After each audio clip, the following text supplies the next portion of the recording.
जय श्री कृष्ण सर्वांना. सीमाताई. हो. हं, एक मिनिट हा. मी सगळ्यांना आधी म्यूट करते. सॉरी.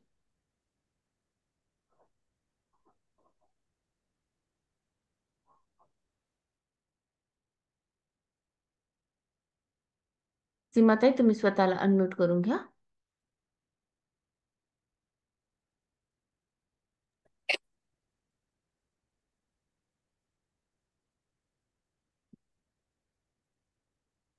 सुरू करायचं आपण. हो. हं, चालेल. दादांना अनम्यूट करते.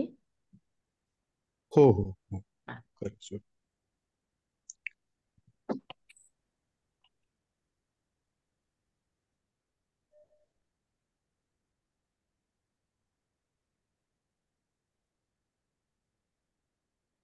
करा ते सुरुवात. 305 पासून ना. हो. हो. 6वा अध्याय. 6वा अध्याय 305 पासून. हा. पहिले श्लोक म्हणून घेते 15.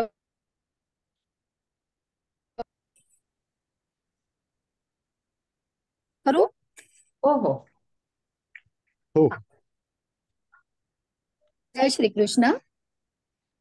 युञ्जन्नैवं सदात्मानं योगी नियतमानसः शान्तिर्निर्वाण परमां मत्संस्थामधिगच्छति. मनाचे नियमन केलेला व याप्रमाणे मनाला सदा युक्त करणारा योगी, जिचे पर्यवसान मोक्षामध्ये आहे, अशी मत्स्वरूप शांती प्राप्त करून घेतो. मग मग ब्रह्मरंध्री स्थिरावूनी सोहम भावाच्या बाह्या पसरुणी परमात्मा लिंगा धावोणी अंगा घडे. मग ब्रह्मरंध्राच्या ठिकाणी स्वस्थ होऊन ते मी ब्रह्म आहे या भावनारूप बाहू पसरून त्वरेने परब्रह्म रूपी लिंग्याशी ऐक्य पावते.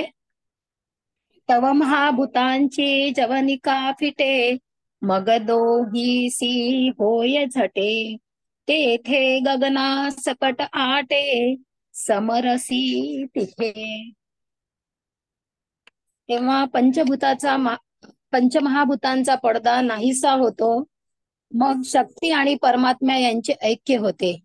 त्या ऐक्यात मूर्ध्नी आकाशासकट सगळ्यांचा लय होतो. पै मेघाची मुखी निवडिला समुद्र का ओघी पडिला. तो मागुता जैसा आला आपण पया. मेघांच्या द्वाराने समुद्रापासून वेगळे झालेले समुद्राचे पाणी नदीच्या ओघात पडून नदीच्या रूपाने जसे पुन्हा समुद्रास मिळते, तो समुद्रच नदीच्या रूपाने आपणाला मिळतो. तेवी पिडाचिने पिडांचे निमिषे पदी पद प्रवेशे ते एकत्व होय तैसे पंडू कुमरा. हे अर्जुना, याप्रमाणे शरीराच्या द्वारे जेव्हा शक्तिरूप टाकून शिवच शिवात मिळतो, तेव्हा ते एकत्व वरील समुद्राच्या ऐक्याप्रमाणे आहे. आता दुदेहन होते की एकची हे आईते ऐशी ये विवंचने पुरते पुरे चिन्ना. आता द्वैत होते की हे स्वरूप स्वतः सिद्ध एकच होते, असा विचार करण्यापुरती ही जागा शिल्लक पुरत नाही. गगनी गगन लया जाये ऐसे जे काही आहे ते अनुभवे जो होय तो होऊनी ठाके. चिदाकाशात मूर्ध्नी आकाशाचा लय होतो, अशी जी काही स्थिती आहे ती अनुभवाने जो होईल त्यालाच ती स्थिती प्राप्त होईल. मनोनी तेथीची मातू न चढेची बोलाचा हातू. जेने संवादाची या गावांतू पैठी की जे. मागे सांगितल्या कारणाने त्या स्थितीची गोष्ट शब्दांनी सांगता येत नाही, आणि शब्दांनी सांगता येईल तेव्हाच ती गोष्ट संवादाच्या गावात स्थापित करता येईल. अर्जुना एरवी तरी या अभिप्रायाचा जे गर्व करी, हे पाहे पाप वैखरी दुरी ठेली. अर्जुना, सहज विचार करून पाहिले तरी हा अभिप्राय सांगण्याचा गर्व जी वैखरी धरते ती वाचा या ब्रह्मस्थितीपासून फार दूर राहिली आहे.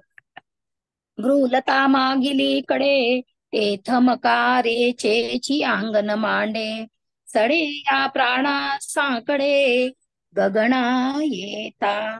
दिवाळीच्या मागील बाजूस आज्ञाचक्रात मकाराचे स्वरूप राहत नाही. इतकेच नव्हे तर एकट्या प्राणवायूला गगनास येण्याला संकट पडते. पाठी तेथेच तो भेसळला, तै शब्दाचा दिवो मावळला. मग तयाही वरी आटू पविनला आकाशाचा. नंतर तो प्राणवायू तेथेच मूर्धी आकाशात मिळाला. तेव्हा शब्दाचा दिवस मावळला आणि मग नंतर आकाशाचाही लय झाला. आता महाशून्याची या डोही, जेथ गगनसीची ठाव नाही, तेथ तागा लागेल काही बोलाची आय्या. आता परब्रह्मरूपी डोहात जेथे आकाशाचा स्थान लागत नाही, तेथे शब्दरूपी वेळूचा लागा लागेल काय? म्हणून आखरा माझी सापडे की कानवरी जोडे, हे तैसे नवे पुढे त्रिशुद्धी गा.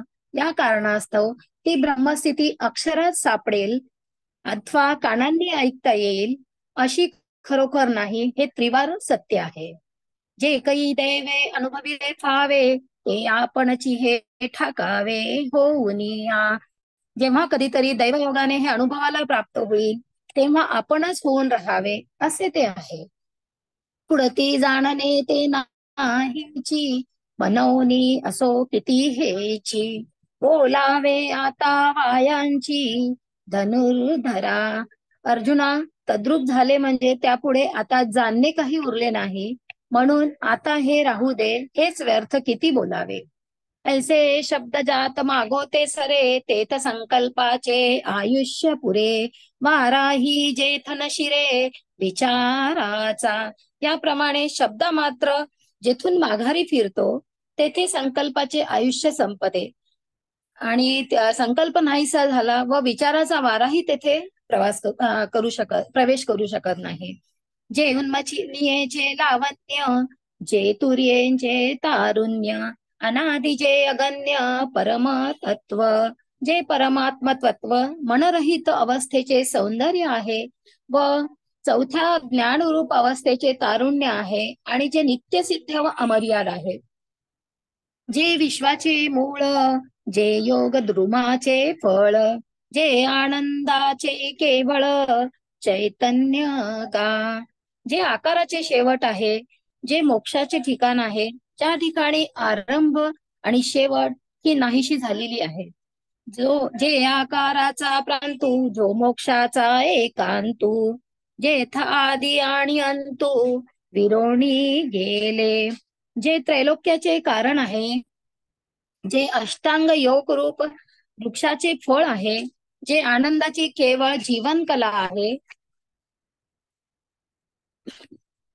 जे महाभूतांचे बीज, जे महातेजांचे तेज, एवं पार्था जे निज स्वरूप माझे. जे पंचमहाभूतांचे बीज आहे, जे सूर्याचे तेज आहे, याप्रमाणे अर्जुना जे माझे खास स्वरूप आहे. ते हे चतुर्भुज कोंभेली, जयाची शोभा रूपाली. देखोणी नास्तिकी नोकिली भक्त वृंदे. नासिकांनी भक्तांचे समुदाय पराभव केलेले पाहून ज्याची शोभा व्यक्ततेला आली तीच ही आकाराला आलेली चतुर्भुज मूर्ती होय. ते अनिर्वाच्य महासुख पयापणची जाहले जे पुरुष, जयाचे का निष्कर्ष प्राप्ती वेरी. ज्या पुरुषांचे निश्चय प्राप्तीपर्यंत टिकतात ते पुरुष असे हे शब्दातीत उत्कृष्ट सुख आपणच बनतात. आम्ही साधन हे जे सांगितले, तेची शरीरे जीही केले, ते आमुचे निपाडे आले निर्वाळले या. आम्ही जे हे अष्टांग योग रूपी साधन सांगितले त्या साधनाची मूर्तीच आपले शरीर ज्यांनी केले ते योगाभ्यासाने शुद्ध झाल्यावर आमच्या बरोबरीला आले. परब्रह्मचेली रसे देहा कृतीची मुसे ओती व जाहले तैसे दिसती अंगे. देहाकृतीच्या मुशीत परब्रह्मरस ओतून तयार केलेली जणू काही मूर्तीच ते शरीराने दिसतात. जरी हे प्रतिनियन अंतरी फाके तरी विश्वची हे अवघे चाके. तव अर्जुन म्हणे नीके साचची जी हे. जर हा अनुभव अंतःकरणात प्रकाशेल तर हे सर्व जग मावळेल. तेव्हा अर्जुन म्हणाला, ठीक, हे खरे आहे महाराज. काजे आपण आता देऊ हा बोलिलो जो उपावो तो प्राप्तीचा ठावो मनोनी घडे. कारण की आता देवा, आपण जो हा उपाय सांगितला तो ब्रह्मप्राप्तीचे ठिकाण आहे, म्हणून त्या उपायाने ब्रह्मप्राप्ती होते. ये अभ्यासी जे दृढ होती ते भरमसेनी ब्रह्मत्वायेती. हे सांगती याची रीती कळले मज. याच्या दृढ निश्चयाने जे अभ्यास करतात ते खात्रीने ब्रह्मत्वास प्राप्त होतात. हे आपल्या सांगण्याच्या रीतीवरून मला समजले. देवा गोठीची हे ऐकता बोधू उपजतसे चित्ता मा अनुभवे तल्लीनता नोहेल केवी. देवा, योगाचे हे वर्णनच केवळ ऐकले असता चित्तात ज्ञान उत्पन्न होते, तर मग अनुभवाने तल्लीनता कशी होणार नाही. मनोनी एथ काही अनारिसे नाही परिणाम भरी चित्त देई बोला ऐका. म्हणून तुझ्या सांगण्यात अन्यथा नाही, परंतु क्षणभर माझ्या एका बोलण्याकडे लक्ष दे. आता कृष्णा तुवा सांगितला तुवी आता कृष्णा सांगितला तुवा सांगितला योगू तो मना तरी आला चांगू परी न शके करू पांगू योग्यतेचा. कृष्णा, तू हा जो योग आता सांगितलास तो माझ्या मनाला तर चांगलाच पटला आहे, परंतु माझ्या ठिकाणी अधिकाराची उणीव असल्यामुळे मी त्याचे अनुष्ठान करू शकत नाही. सहजे अंगिक जे तुले आहे ते तुलियाची जरी सिद्धी जाये तरी हाची मार्गू सुखोपाये अभ्यासीन. माझ्या अंगात स्वभावतः जितकी योग्यता आहे तितक्याच योग्यतेने जर हा अभ्यास सिद्धीला जाईल तर याच मार्गाचा मी सुखाने अभ्यास करीन. ना तरी देव जैसे सांगतील तैसे आपण पे जरी न ठकेल तरी योग्य ते विन होईल तेची पुसो. अथवा देव जसे सांगतील तसे जर आपल्या हातून होणार नसेल तर योग्यतेशिवाय जे होण्याजोगे असेल तेच विचारू. जीवीची ऐसी धारण पुन मनोनी पुसावया जाहले कारण मने जरी आपण चित्त देजो. माझ्या मनाची अशी समजून झाली म्हणून पुसण्याचे प्रयोजन पडले. म्हणून मी अर्जुन म्हणतो, आपण इकडे लक्ष द्यावे. हा हो जी अवधारिले जे हे साधन तुम्ही निरूपिले ते आवडताही अभ्यासिले हाओ शके. अहो महाराज, ऐकले का? तुम्ही जे साधन सांगितले त्याचे वाटेल त्याने अनुष्ठान केले तर हे साध्य होईल काय? की योग्य ते विन नाही ऐसे हनका आहे काही तेथे श्रीकृष्ण मनती काही धनुर्धरा. अथवा योग्यतेशिवाय प्राप्त होत नाही असे काही येथे आहे का, असे अर्जुनाने विचारले. तेव्हा श्रीकृष्ण म्हणतात, अर्जुना, तू हे काय विचारतोस?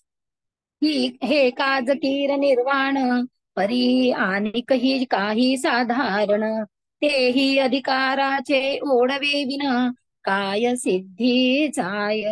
ही तर शेवटची गोष्ट आहे, पण इतर काही साधारण काम असते ते तरी अधिकाराच्या योग्यतेशिवाय सिद्धीत जाते काय? योग्यता जे म्हणजे ते प्राप्तीची अधीन जाणिजे, काजे योग्य होईन की जे, ते आरंभिले फळे. परंतु योग्यता जी म्हणावयाची ती प्राप्तीच्या अधीन आहे असे जाणावे, कारण योग्य होऊन जे करावे ते आरंभीच फलदायी होते. तरी तैसी एथ काही सावियाची केनी नाही, आणि योग्यतेची काही हानी असे. तर तसा काही येथे योग्यता हा सहज बाजारात मिळणारा माल नाही, आणि योग्य पुरुषाची काय खाण आहे का? नावे कबिरक्तू जाहला देहधर्मी नियतू, तरी तोची नव्हे व्यवस्थितू अधिकारिया. थोडासा विरक्त असून देहाच्या गरजा ज्याने आवरल्या आहेत तोच या कामी योग्य आहे नाही का? ए तुला लिये आयनी माझी वडे, योग्य पण तू तेही जोडे, ऐसे प्रसंग साकडे खेळिले तयाचे. एवढ्या युक्तीने एवढी योग्यता तुलाही प्राप्त होईल अशा त्याची अडचण देवांनीच ओघाने दूर केली आहे. मग म्हणे पार्था ते हे ऐसी व्यवस्था, अनियतासी सर्वथा योग्यता नाही. मग देव पुढे म्हणतात, अर्जुना त्याची अवस्था अशी त्याची अशी ही व्यवस्था आहे की जो नियमित वागतो त्याची मुळीच योग्यता नाही. नातश्नतस्तु योगोऽस्ति न चैकान्तमनश्नतः, न चाति स्वप्नशीलस्य जाग्रतो नैव चार्जुन. हे अर्जुना, अति खाणारा अथवा अगदीच न खाणारा, किंवा अति झोप घेणारा अथवा अगदीच झोप न घेणारा असा जो असेल त्याला योग प्राप्त होणार नाही. जो रसनेंद्रियाचा अंकिला, का निद्रेसी जीवे विकला, तो नाहीच एथ मनितला अधिकारिया. जो जीवेच्या स्वाधीन आहे किंवा झोपेला मनापासून वाहिलेला आहे तो योगाविषयी अधिकारी आहे असे म्हणता येत नाही. अथवा ग्रहाची बांधोडी, क्षुधा तृषा कोंडी, आहारा ते तोडी मारुनिया. अथवा जो हट्टाच्या बंदी खाण्यात भूक आणि तहान कोंडतो व भुकेला मारून आहार तोडतो. निद्रेची या वाटा नवचे, ऐसा दृढी वेचेनी अवतरणे नाचे, ते शरीर चिन्हवे तयाचे मायोगी कवनाचा. व जो निद्रेच्या वाट्यास जात नाही त्याप्रमाणे ज्याच्या ठिकाणी हट्टाचा पूर्ण संचार होऊन तो नाचतो त्याचे ते शरीरच त्याच्या ताब्यात राहणार नाही, मग तर तो योग कसा करणार? मनोनी अतिशय विषयो सेवावा, तैसा विरोधी नो हावा, का सर्वथा निरोधावा हेही नको. म्हणून विषयांचे अतिसेवन करावे ही अशी प्रकारची विरोधी बुद्धी नसावी, किंवा वाजवीपेक्षा फाजील नियमन करणे हेही कामाचे नाही. युक्ताहार विहारस्य, युक्त चेष्टस्य कर्मसु, युक्त स्वप्नावबोधस्य योगो भवति दुःखः. ज्याचे खाणे व हिंडणे नियमित आहे, जो सर्व कार्यामध्ये परिमित काम करतो, ज्याची निद्रा व जागर परिमित आहे, त्याला संसार रूपी दुःखाचा नाश करणारा हा योग साध्य होतो. हा योग जो आहे तो साध्य होतो. आहार तरी सेविजे, युक्तीचेनी मापे भविजे, क्रिया जात आचरिजे तयाची स्थिती. अन्न तर सेवन करावे, परंतु नियमाच्या मोजलेले असावे, त्याचप्रमाणे इतर पण सर्व क्रिया कराव्यात. मितला बोली बोलिजे, मितलिया पाऊली चालिजे, निद्रेही मानू दीजे अवसरे एके. मोजके शब्द बोलावे, नियमित पावलांनी चालावे व कोण्या एका योग्य वेळेला झोपेलाही मान द्यावा. जागणे जरी जाहले, तरी होवावे ते मितले, एतले धातु साम्य संचले असेल सहजे. जागावयाचे झाले तरी तेही परिमितच असावे. जेवढे असेल तेवढेच जागावे, जास्त नाही जागायचं. एवढ्याने अनायासे कफवादादी सर्व धातूंची समता राहील, नाहीतर सर्व धातूंचं कार्य बिघडेल. ऐसे युक्तीचे निहाते, जे इंद्रिया व्योपिजे भाते, तै संतोषासी वाढते मनची करी. अशा रीतीने नियमितपणाच्या द्वाराने विषय दिले असता तरच मन संतोषाला वाढवते, मनच संतोषाला वाढवत असते. बाहेर युक्तीची मुद्रा पडे, तव आत आत सुख वाढे, तेथे सहजेची योगू घडे, नाभ्यासिता. मग बाह्येंद्रियांना नियमितपणाचे वळण पडते आणि अंतःकरणामध्ये त्यामुळे सुख वाढते. अशा स्थितीत अभ्यासाचे कष्ट न पडता योगाचा अभ्यास सहज होतो आणि योग चांगल्या प्रकारे घडतो. जैसे भाग्याची या भडसे, उद्यम्याचे नीसे, मग समृद्धी जात आपैसे घरी घे. ज्याप्रमाणे दैवाचा उदय झाला की उद्योगाच्या निमित्ताने सर्व ऐश्वर्य आपोआप घरी चालत येतात. यदा विनियतं चित्तम आत्मन्नैवावतिष्ठते, निस्पृह सर्व कामेभ्यो युक्त इत्युच्यते तदा. जेव्हा नियमन केलेले चित्त आत्म्याच्या ठिकाणी लय पावते, जेव्हा सर्व प्रकारच्या इच्छांविषयी साधक निरीच्छ होतो, तेव्हा त्याला योग सिद्ध झाला असे म्हणतात.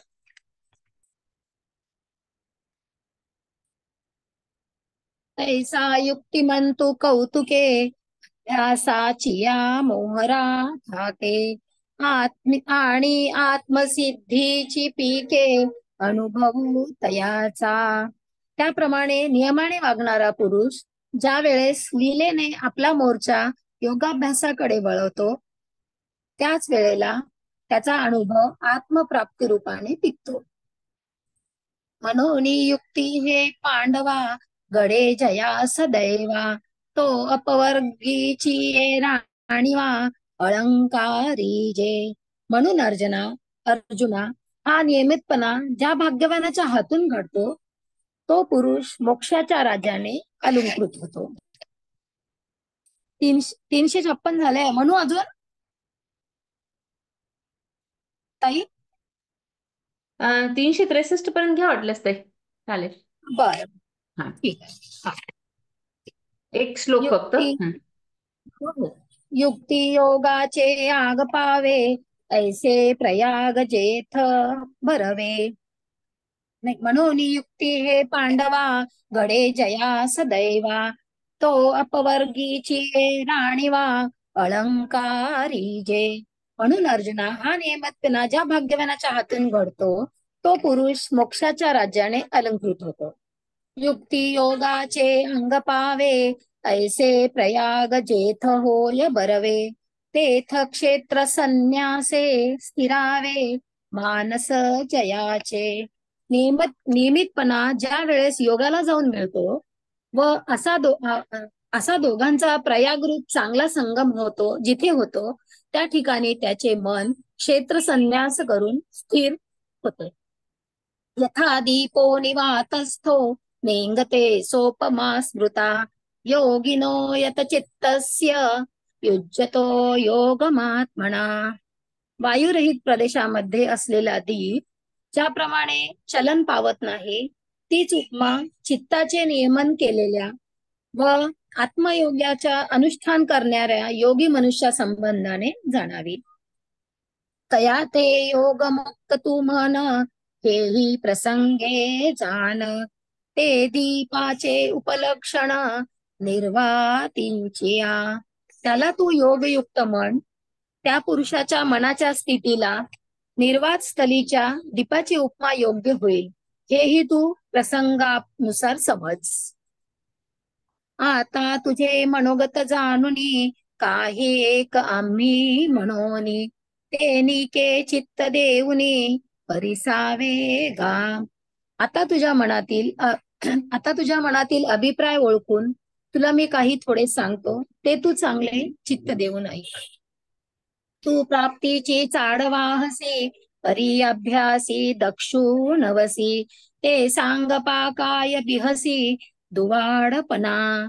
तू प्राप्तीची इच्छा बाळगतोस, परंतु अभ्यास करण्याविषयी तत्पर नाहीस, तर सांग बाबा, तू कठीणपणाला भीतोस काय, असा प्रश्न विचारलाय. तरी पार्थ आहे झणे, सायास घेशी हो म्हणे, वाया बागुल ये दुर्जने, इंद्रिये करीती. तरी अर्जुना, यात कष्ट आहेत असा तुझ्या मनाचा आग्रह कदाचित होऊन बसेल, तर तो तसा होऊ देऊ नकोस. ही दुष्ट इंद्रिये याचा उगाचच बाऊ करतात. पाहे पा आयुष्याते अढळ करी, जे सरते जीवित भारी, तया औषधा ते वैरी, काय जीवान म्हणे. पसायदान म्हणू का? हो हो. हा. जय श्री कृष्ण. आता विश्वात्मके देवे, येणे वाग्यज्ञे तोषावे, तोषोणी मज द्यावे, पसायदान हे.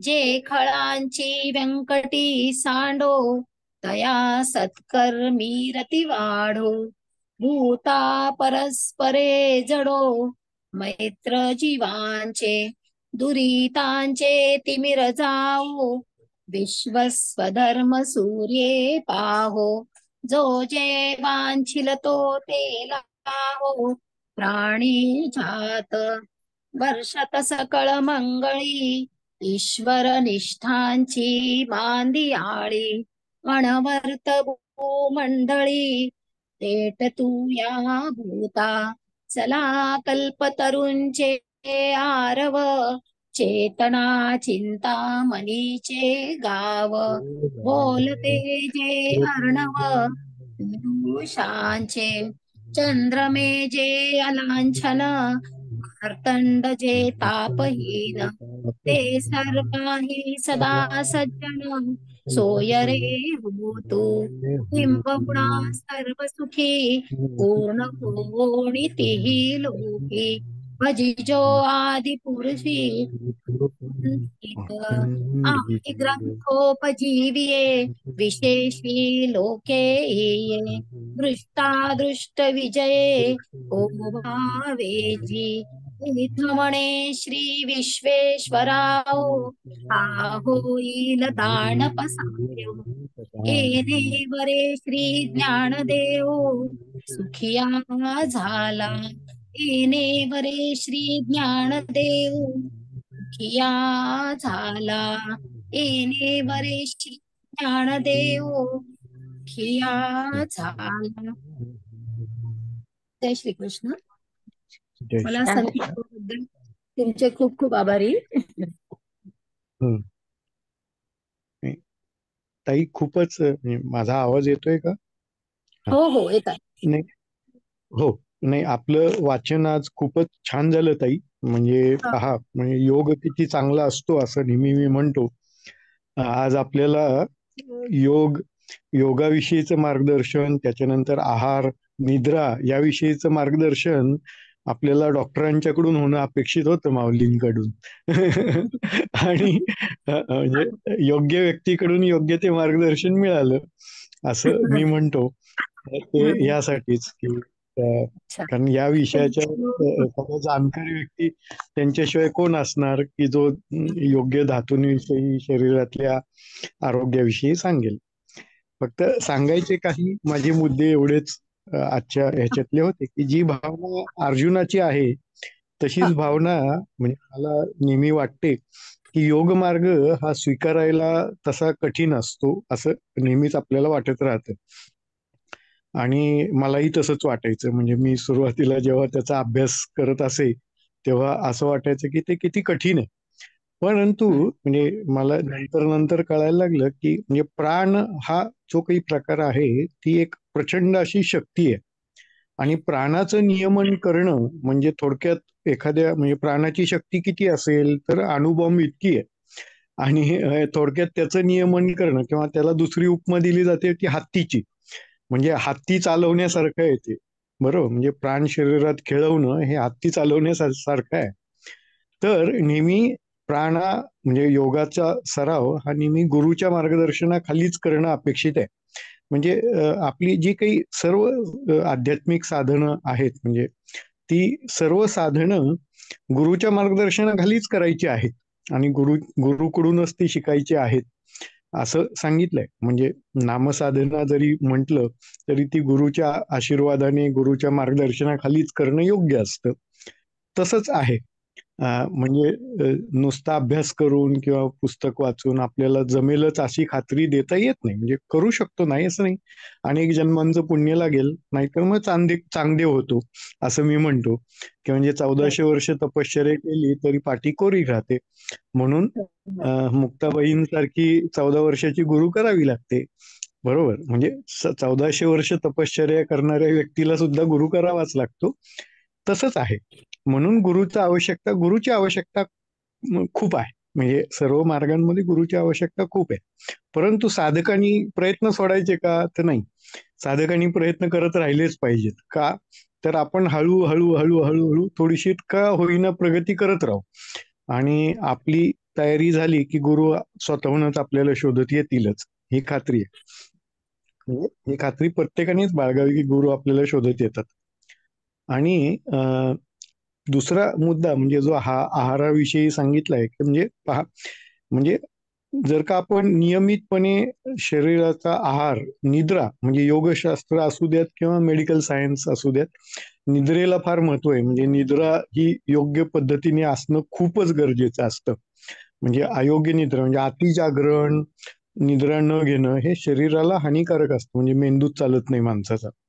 बरोबर, तसंच आहाराचं आहे. म्हणजे म्हणजे सात्विक आहार का घ्यावा हे खूप महत्वाची गोष्ट असते आयुष्यात, की सात्विक आहार हा आपल्या आयुष्यासाठी खरंच योग्य असतो, म्हणजे आरोग्यासाठी योग्य असतो. म्हणून सात्विक आहार म्हणजे अति शिळं अन्न शिळं अन्न कधीच खाऊ नये. म्हणजे 40-48 तास संपल्यानंतर म्हणजे खूप म्हणजे त्या अन्नाचं पोषण तत्व निघून जातात, म्हणजे सर्व धातूच निघून जातात. हा, तर त्यामुळे तसं करू नये. नेहमी ताजं अन्न बनवून खावं. बरं, असं आपल्याला आयुर्वेदही सांगतो आणि माऊलीही सांगतात. बरोबर, किंवा तसंच निद्रेचं आहे, तसंच योग मार्ग. म्हणजे चांगल्या सवयी जर का आपल्याला जोडल्या तर हळूहळू आपण या मार्गाकडे जाऊ शकतो. म्हणजे योग मार्ग सुद्धा अनुभवाने आपल्या अनुभवाच्या कक्षेत येऊ शकतो. म्हणजे सुरुवातीला ध्यान करणं किंवा एखाद्याच गोष्टीवर लक्ष देणं. बरोबर, म्हणजे मग ती उपास्य देवता कुठलीही असेल किंवा नुसतं एखाद्या विषयाचं जरी ध्यान केलं, म्हणजे आधी सांगतात की फक्त एका विषयाचंच ध्यान करा, मग त्याच्यापेक्षा उपास्य देवतेचं ध्यान करा.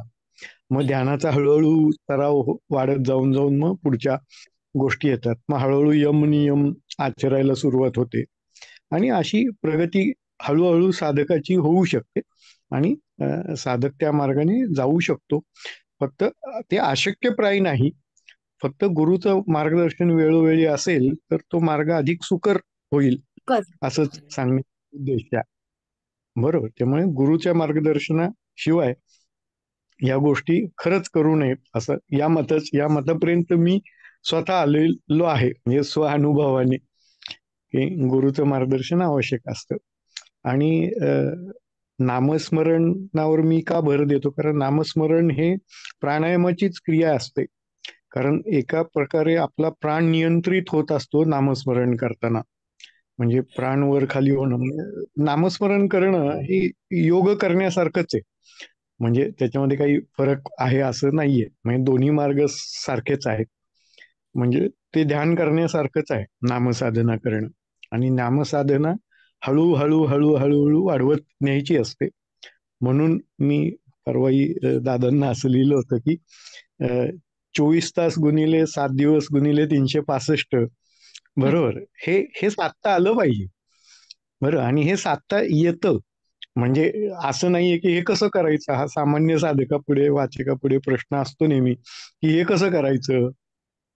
परवा मला असाच एक आमच्या आयर्लंडमधून एक विद्यार्थी म्हणजे ग्रहस्थ त्यांचा फोन आला होता. त्यांनी मला विचारलं की तुम्ही झोपेत नामस्मरण कसं करता. म्हटलं करता येतं. असं काही हरकत म्हणजे करता येत नाही असं नाही. म्हणजे त्याच्यावर एक उदाहरण असं दिलं की म्हणजे तुम्ही आंघोळ करताना, तुम्ही शरीरातल्या सर्व क्रिया करताना, तुम्ही स्वयंपाक करताना, तुम्ही घरातली जाडलोट करताना, तुम्ही ऑफिसचं काम करताना, तुम्ही सर्व कामं करताना नामस्मरण चालू शकतं. तसं कारण ते योग आहे. म्हणजे तो ध्यान आहे. म्हणजे चित्तामध्ये ते वसवणं नाम, तसाच तो योगाचाच प्रकार आहे. म्हणजे या अनुषंगानेच आहे. एवढंच मला सांगायचं होतं की म्हणजे हे शक्य आहे. म्हणजे 24 तास करता येणं नामस्मरण कसं करायचं? कारण ते मनात चालतं. म्हणजे पण वैखरी एखाद्या जर मध्यमा विषयाचा ध्यास परापश्चिम. असेल, समजा एखाद्या हा विषयाचा आपल्याला ध्यास लागला, हा तर ते हा नामस्मरणामध्ये मोडतं का नाही? हा कसं आहे की ध्यास लागणं, बरोबर. म्हणजे समजा आपल्याला, आपण समजा की युपीएससीची परीक्षेची तयारी कर, बरोबर, किंवा आपण एका परीक्षेची तयारी करू, तर आपल्याला त्या विषयाचा ध्यास लागणं, बरोबर. परंतु तो म्हणजे कसं आहे की भगवंत काय म्हणतात की तुम्ही ज्या ज्या ज्या देवतांची किंवा ज्या ज्या विषयांची पूजा करता तो तो विषय तुम्हाला प्राप्त होतो, बरोबर. हम्म. हम्म. म्हणजे समजा एखाद्या विषयाचा मी अभ्यास करतो, समजा मी फिजिक्सचा अभ्यास करतो किंवा मेडिकल सायन्सचा अभ्यास करतो, मला त्याचा ध्यास लागला तर मला त्याच्यामध्ये प्रावीण्य नक्की मिळेल. हम्म. परंतु मला ईश्वराच्या दृष्टीने मी जाईन का? तर नक्कीच नाही. ईश्वरासाठी ईश्वराचंच नाम घेणं गरजेचं आहे. म्हणजे आपल्याला जिथे जायचं, म्हणजे पहा की मला दिल्लीला जायचं तर मी हैदराबादची वाट पकडून चालेल का? नाही, मी कधीच दिल्लीला पोहोचू शकणार नाही. हम्म. तसंच आहे. हम्म.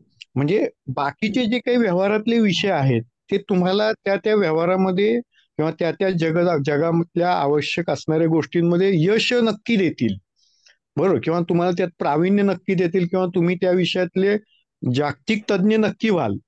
परंतु तुम्ही आत्मज्ञानाला प्राप्त व्हाल का? नाही. आत्मज्ञानाला प्राप्त होण्यासाठी तुम्हाला आत्मज्ञानाच्याच वाटेने जावं लागेल, बरोबर. म्हणजे काय, जी वाट संतांनी आपल्याला घालून दिलेली आहे, म्हणजे तुका म्हणे केली सोपी पाय वाट, बरोबर, असं जे म्हटलेलं आहे ते त्यासाठीच म्हटलेलं आहे, बरोबर. म्हणजे त्या दिशेनेच चालावं लागेल, तरच आपण त्या गंतव्यापर्यंत पोहोचू, बरोबर. म्हणजे नाहीतर मग काय होईल की तुम्ही या जन्मात फिजिक्सचे तज्ज्ञ व्हाल, मग हम्म. पुढच्या जन्मात तुम्हाला कधीतरी त्याचं स्मरण होईल की बाबा हो, फिजिक्सची वाट चांगलीच होती, काही चुकीची नव्हती, पण ती माझी मुख्य वाट नव्हती, बरोबर. हम्म. म्हणजे मला आता हैदराबाद कडून परत दिल्लीच्या दिशेने प्रवास करावा लागेल, बरोबर. बरोबर. म्हणजे म्हणजे ध्यास लागणं, बरोबर, पण तो ध्यास योग्य दिशेने वळवता येणं. म्हणजे योगामध्ये असं म्हणतात की सुरुवातीला एखाद्या विषयाचं ध्यान करताना हळूहळू तो उपास्य देवतेकडे नेणं आणि मग उपास्य देवतेकडून तो सगुण म्हणजे सगुण परमात्म्याकडून निर्गुण परब्रह्मामध्ये नेता येणं, बरोबर. ही ती वाटचाल. म्हणजे दिल्ली काय आहे तर ते हम्म. परब्रह्म आहे. बरोबर. बरोबर, मला बरोबर. सांगायचा उद्देश आहे. छान. तर त्याच्याकडे ते बरोबर. वळवता आलं पाहिजे, अच्छा. बरोबर. बरोबर आहे. फक्त नाम, विशिष्ट उपास्य देवतेचं नाम का घ्यायचं, तर ती वाट आपण पटकन सरू, बाकी काही नाही. म्हणजे जे जन्मोजन्मी लागणारा वेळ आहे तो थोडासा कमी होईल. बरोबर. एवढंच सांगण्याचा उद्देश, बरोबर. म्हणजे ती, म्हणून मला नामसाधना का आवडते जास्त, कारण ती सर्वसामान्य साधकांना आचरता यायला सोपी आहे. आणि आचरण करता करता करता करता करता करता त्या अनुभवाच्या क्षेत्रामध्ये येऊ शकतं. म्हणजे अनुभवाच्या कक्षेमध्ये नामसाधना येऊ शकते का? तर हो, हम्म. नक्की येऊ शकते, बरोबर. म्हणजे झोपेत सुद्धा नामस्मरण करता येतं का? हो, करता येतं, बरोबर. काम करताना करता येतं का? हो, करता येतं, बरोबर. म्हणजे हे मी इतक्या खात्रीशीर का सांगू शकतो ते मला, मी हे खात्रीने करून पाहिलं म्हणून खात्रीने सांगू शकतो, बरोबर. म्हणजे मलाच अनुभव नसतं तर मी सांगणं चुकीचंच आहे. पण मला हे आत्ता माहिती आहे की मला आत्ता या क्षणी तुम्ही विचाराल तर झोपेत नामसाधना करता येते का? करता येते, बरोबर. किंवा झोपले हम्म. झोपले करता येते का? करता येते. काही गरज म्हणजे तुम्हाला दरवेळेला हातात माळ घेऊन विशिष्ट पद्धतीत बसणं हे सुरुवातीच्या काळात आवश्यक आहे, बरोबर. म्हणजे ते काही चुकीचं आहे असं नाही, परंतु कारण ती शरीराला सवय लागणं किंवा शरीराला, मनाला सवय लागण्यासाठी ते आवश्यक आहे. पण एकदा सवय लागली तुम्हाला की मग बाकीच्या कुठल्याही गोष्टी